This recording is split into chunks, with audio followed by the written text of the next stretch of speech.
ഡൽഹിയിലെ അസാധാരണമായ രാഷ്ട്രീയ സംഘർഷം തന്നെയാണ് ഇപ്പോൾ നടക്കുന്നത്. അവിടെ CJP അഥവാ കോക്രോച്ച് ജനതാ പാർട്ടിയുടെ കുട്ടികളുടെ സമരം ജന്തർ മന്ദിറിൽ അത് അടിച്ചൊതുക്കാനുള്ള ശ്രമം പാഴായി. അത് അടിച്ചൊതുക്കാൻ അവിടുത്തെ ഡൽഹി പോലീസിനെ ദുരുപയോഗം ചെയ്തുകൊണ്ട് പല കുട്ടികളെയും മൃഗീയമായും മർദ്ദിച്ചു, പലർക്കും കാലും കൈയും ഒടിഞ്ഞു. അങ്ങനൊരു സംഭവം ഡൽഹിയിൽ ഇതുവരെ ഉണ്ടായിട്ടില്ല. കൊല്ല ചെയ്യുകയാണ് കുട്ടികളെ. ആ സംഭവത്തിലേക്ക് പല രാഷ്ട്രീയ പാർട്ടികളും അവരുടെ തുണ പ്രഖ്യാപിച്ചിരുന്നു. ഈ കുട്ടികളെ മർദ്ദിച്ചത് പോലീസിലെ യൂണിഫോം ഇല്ലാത്ത ചില ഗുണ്ടകളും BJPയുടെ ചില ഗുണ്ടകളുമാണെന്ന് ആരോപണം വന്നിരുന്നു. പലരുടെയും കാലും കൈയും ഒടിഞ്ഞെങ്കിലും അവർ പ്ലാസ്റ്ററിട്ടും അവിടെ കൈകൾ കെട്ടിത്തൂക്കി ആ സമരമുഖത്ത് തന്നെ കാണപ്പെട്ടു. അവിടെ കുട്ടികൾ പട്ടിണിയാകാതിരിക്കാനായിട്ട് അങ്ങോട്ടേക്ക് ഫുഡുകൾ പല സ്ഥലത്തുനിന്നും അങ്ങോട്ടേക്ക് ഒഴുകി. ആ കുട്ടികൾ അതിൻ്റെ ആഹാരം കഴിച്ചിട്ട് അതിൻ്റെ വേസ്റ്റുകൾ ഒരു ചാക്കിനകത്ത് അവിടെ ക്ലീനാക്കാൻ വേണ്ടി പെറുക്കുന്നതും കണ്ടു. ഈ CJP അടിച്ചോദിക്കാനും ഒതുക്കുന്നതിനും വേണ്ടി പോലീസിനെ ദുരുപയോഗം ചെയ്യിച്ചു. കാരണം പെല്ലറ്റ് ഉപയോഗിച്ചിട്ട് കുട്ടികളെ ആക്രമിച്ചതായിട്ടാണ് വാർത്ത വരുന്നത്. അത് ഡൽഹി പോലീസ് നിഷേധിച്ചു. പക്ഷേ പെല്ലറ്റ് ഉപയോഗിച്ചു. ഒരു കുട്ടിയുടെ കണ്ണിൽ നിന്ന് പെല്ലറ്റ് എടുത്തു. അത് തന്നെയല്ല, ആ കുട്ടിയുടെ നെഞ്ചിലും കഴുത്തിലും പെല്ലറ്റുകൾ ധാരാളം കണ്ടു. പോലീസിന് അതിൽ നിന്ന് ഒഴിഞ്ഞു മാറാൻ കഴിയില്ല. കുട്ടികളെ കൊല്ലാൻ വേണ്ടി തന്നെയാണ് പെല്ലറ്റ് ഉപയോഗിച്ചത്. കണ്ണിലെ പെല്ലറ്റ് ഒരു ശസ്ത്രക്രിയ മുഖേന എടുത്തതോടുകൂടി പോലീസിൻ്റെ ആ വാദം പൊളിഞ്ഞു. ഡൽഹി പോലീസിന് ഭരണ സംരക്ഷണം നടത്താൻ വേണ്ടിയിട്ട് അവിടുത്തെ ജനാധിപത്യപരമായ ഒരു സമരത്തെ അടിച്ചൊതുക്കാനായിട്ട് ഡൽഹി പോലീസ് ശ്രമിച്ചു. ഡൽഹിയിലെ പോലീസ് മേധാവികൾ കുറ്റക്കാരാണ്. അവർക്കെതിരായിട്ട് അതിശക്തമായ നടപടി എടുക്കേണ്ടി വരും. കാരണം അവിടെ സമാധാനപരമായി സമരം ചെയ്യുന്നതിന് യാതൊരു ബുദ്ധിമുട്ടുമില്ല, അതിനുള്ള അവകാശം അവർക്കുണ്ടെന്ന്, ഭരണഘടനാപരമായ അവകാശമാണ് അവർ പ്രയോഗിക്കുന്നതെന്നും അവർ ഗാന്ധിസത്തിൽ തന്നെയാണ് മുന്നോട്ട് പോയതെന്നും അവരാരും വയലൻസിലേക്ക് ഇതുവരെ പോയില്ല, അങ്ങനൊരു സംഭവം ഉണ്ടായില്ല, അതുകൊണ്ട് അവരെ അടിച്ചൊതുക്കാൻ കഴിയില്ല. ഭരണഘടന പറയുന്ന പോലെ മൗലിക അവകാശ ലംഘനം ഒന്നും നടത്താതെ അവർ സ്വതന്ത്രമായി അവർ സമരമുഖത്ത് തന്നെ നിന്നു. പക്ഷേ ആ സമരം ഇനി മുന്നോട്ട് പോയാൽ ഭരണത്തിന് ക്ഷീണമുണ്ടാകുമെന്നും ഇന്ന് ഭരിക്കുന്നവർക്കെതിരായി ഒരു സമരമായി അത് മാറുമെന്നും കണ്ട് അത് തുടക്കത്തിലെ അടിച്ചൊതുക്കാനായിട്ട് ശ്രമിച്ചു. അത് പരാജയപ്പെട്ടു. മുറിവേറ്റ് വീണ പല കുട്ടികളും അവർ ബാൻഡേജ് സഹിതം കൈകളും കാലും ഒക്കെ കെട്ടി ആ സമരകത്ത് വീണ്ടും പ്രത്യക്ഷപ്പെട്ടു.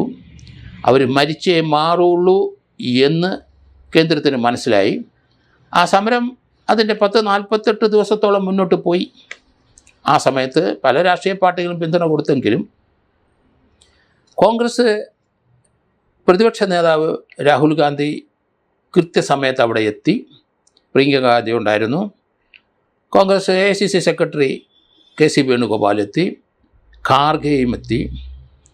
പ്രധാനമന്ത്രിയുടെ വസതിയുടെ മുമ്പിൽ അവിടുത്തെ പോലീസ് പോലും പ്രതീക്ഷിക്കാത്ത അവിടെ കുത്തിയിരിപ്പ് സത്യാഗ്രഹം നടത്തി. അവിടെ ആൾക്കൂട്ടം കൂടി. പ്രധാനമന്ത്രി വസതിയുടെ അടുത്ത് എങ്ങും ഒരു സമരവും അനുവദിക്കാറില്ല. പക്ഷേ ഇതൊരിക്കലും പോലീസ് പ്രതീക്ഷിച്ചില്ല. പ്രധാനമന്ത്രിയും അതുപോലെ അമിത്ഷായും പ്രതീക്ഷിച്ചില്ല. അവിടെ രാഹുൽ ഗാന്ധിയും പ്രിയങ്ക ഗാന്ധിയും കോൺഗ്രസിൻ്റെ മിക്കവാറുമുള്ള MP-മാരും അവിടെ എത്തി സത്യാഗ്രഹത്തിൽ പങ്കുചേർന്നു. അത് CJPയിലെ കുട്ടികളും അവരോടൊപ്പം ചേർന്നു. പ്രക്ഷുബ്ധമായ രംഗങ്ങൾ നമ്മൾ കണ്ടു. ഡൽഹിയിലെ അവിടുത്തെ ജന്തർ മന്ദിറിലെ ഈ സമരമുഖത്തേക്കുള്ള അങ്ങോട്ടുള്ള ആൾക്കാരുടെ വരവ് തടയാൻ വേണ്ടി ഡൽഹി മെട്രോയിലെ 13 സ്ഥലത്തെ അവർ മെട്രോ അടച്ചു. അങ്ങോട്ടുള്ള ജനപ്രവാഹം കൂടും എന്ന് കണ്ടുകൊണ്ടാണ് അപ്രകാരം ചെയ്തത്. പക്ഷേ അതൊന്നും ഈ ജൻസിയുടെ ഈ പ്രകടനം തടഞ്ഞു നിർത്താൻ കഴിയില്ല. നമുക്കറിയാമല്ലോ, ജൻസി പ്രക്ഷോഭം നടന്ന നേപ്പാളിൻ്റെ അവസ്ഥ, ഒരു ദിവസം കൊണ്ട് അവിടുത്തെ ഭരണം മാറി. ബംഗാളിൻ്റെ അവസ്ഥ നമുക്കറിയാമല്ലോ, ഭരണം മാറി. അതുപോലെ പാകിസ്ഥാനിലും ജൻസിയുടെ ഉണ്ടായി. ഈ ഇന്ത്യ മഹാരാജ്യത്തിൻ്റെ ചുറ്റുവട്ടത്തുള്ള പല സ്ഥലങ്ങളിലും ജൻസി പ്രവാഹം ഭരണത്തെ തൂത്തെറിയുകയും ചെയ്തു. ഇപ്പോഴിവിടുത്തെ ഈ നീക്കം തീർച്ചയായിട്ടും അത് ഭരണകൂടത്തിന് ത്രെട്ട് തന്നെയാണ്.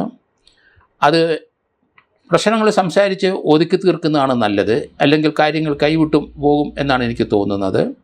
കാരണം ആ വിദ്യാഭ്യാസ മന്ത്രിയുടെ രാജി അനിവാര്യമാണ്. അത് പാർലമെൻറ്റിൽ ചർച്ച ചെയ്ത് തീരുമാനമെടുക്കാമെന്ന് പറഞ്ഞതിനോട് കോൺഗ്രസ് യോജിക്കുന്നില്ല. അവിടുത്തെ ബംഗാളിലെ MP-യെ അവർ ഇന്നലെ ഏറ്റവും കൂടുതൽ ശബ്ദമുയർത്തിയ അയാളെ ഇന്നലെ സസ്പെൻഡ് ചെയ്തു. ഈ പാർലമെൻറ്റ് സമ്മേളന കാലത്ത് മുഴുവൻ അദ്ദേഹം സസ്പെൻഷൻ കഴിയും എന്നാണ് പറയുന്നത്. എന്തായാലും ശബ്ദമുയർത്തുന്നവരെ ഒതുക്കാൻ തന്നെ തീരുമാനിക്കുന്നത് അത് തീർച്ചയായിട്ടും വലിയ വില കൊടുക്കേണ്ടി വരും BJPക്ക്. അതുകൊണ്ട് അവർ ചർച്ച ചെയ്ത് പ്രശ്നം പരിഹരിക്കാം, പാർലമെൻറ്റിൽ ചർച്ച ചെയ്യാം എന്ന് സ്പീക്കർ പലതവണ പറയുന്നത് കേട്ടു. സ്പീക്കർ BJPയുടെ ഒപ്പം നിന്ന സ്പീക്കർ എന്തുകൊണ്ടാണ് സ്വല്പം താന്ന് ഈ രീതി പറയുന്നതെന്ന് മനസ്സിലാകുന്നില്ല. അദ്ദേഹത്തിൻ്റെ മുഖം അങ്ങനെ ആയിരുന്നില്ല നേരത്തെ. എങ്കിലും BJPയുടെ അണികളിലെ ചില ഭയങ്ങൾ വന്നു. രാജ്യം തലസ്ഥാനത്ത് ഈ സംഘർഷം ഇന്ത്യ മുഴുവൻ വ്യാപിക്കാനുള്ള സാധ്യത അവർ കണ്ടു. അതുകൊണ്ട് പ്രശ്നപരിഹാരത്തിന് നീങ്ങുന്നതായിരിക്കും ഉചിതമെന്ന് ഞാൻ കരുതുന്നു. ആ വിദ്യാഭ്യാസ മന്ത്രിയുടെ രാജി അടിയന്തരമായി ഉണ്ടാകണം. അതിനുശേഷം CJPയും കോൺഗ്രസിനെ ചർച്ചയ്ക്ക് വിളിക്കണം. പാർലമെൻറ്റിലെ രാജ്യസഭയിലും ചർച്ച ഉണ്ടാകണം. ഈ സമരമുഖത്ത് വന്ന പല MP-മാർക്കും പരിക്കേറ്റു. പലരെയും അവിടെ വലിച്ചിഴയ്ക്കുന്നത് നമ്മൾ കണ്ടു. രാഹുൽ ഗാന്ധിയെയും അതുപോലെ പ്രിയങ്ക ഗാന്ധിയൊക്കെ വലിച്ചിഴയ്ക്കുന്നതാണ് കണ്ടത്. അവിടെ KC വേണുഗോപാലിനെയും AICC ജനറൽ സെക്രട്ടറിയും വലിച്ചിഴച്ചു. കേരള മുഖ്യമന്ത്രിയും അതുപോലെ കർണാടക മുഖ്യമന്ത്രി രംഗത്ത് വന്നു. ഈ സംഭവത്തിന് DMK ഇപ്പം പിന്തുണ പ്രഖ്യാപിച്ചു കഴിഞ്ഞു. രാജ്യത്തെ പ്രതിപക്ഷ പാർട്ടികളിലെ പലരും പിന്തുണ പ്രഖ്യാപിച്ചുകൊണ്ട് രംഗത്ത് വന്നു കഴിഞ്ഞു. രാജ്യ തലസ്ഥാനം കലാപകലുഷിതമാകാതിരിക്കാൻ അടിയന്തരമായിട്ട് BJP ആ മന്ത്രിയുടെ രാജി അനിവാര്യമാക്കുന്നതാണ് ബുദ്ധി. ഇല്ലെങ്കിൽ കാര്യങ്ങൾ പലതും കൈവിട്ടു പോകും. രാജ്യ തലസ്ഥാനം നമ്മൾ വിജയിക്കുന്ന പോലെയല്ല, പോലീസിനെ കൊണ്ട് കൺട്രോൾ ചെയ്യാൻ കഴിയില്ല. CRP 20 ബറ്റാലിയൻ ഇറക്കിയെങ്കിലും അടുത്ത 20 ബറ്റാലിയൻ കൂടെ വരുന്നുണ്ട്. അടിച്ചൊതുക്കാനാണ് തീരുമാനിക്കുന്നതെങ്കിൽ അതൊരു കലാപത്തിലേക്ക് നീങ്ങും. അതുകൊണ്ട് ആ രീതിയിലേക്ക് നീങ്ങാതിരിക്കുന്നതായിരിക്കും ബുദ്ധി എന്ന് എനിക്ക് തോന്നുന്നു. അതുകൊണ്ട് ആ വിദ്യാഭ്യാസ മന്ത്രിയുടെ രാജി അനിവാര്യമാണ്. അതങ്ങ് രാജിവെക്കുക. അതിനുശേഷം ചർച്ച ചെയ്ത് പ്രശ്നങ്ങൾ പരിഹരിക്കുന്നതാണ് നല്ലതെന്നാണ് ഞാൻ കരുതുന്നത്.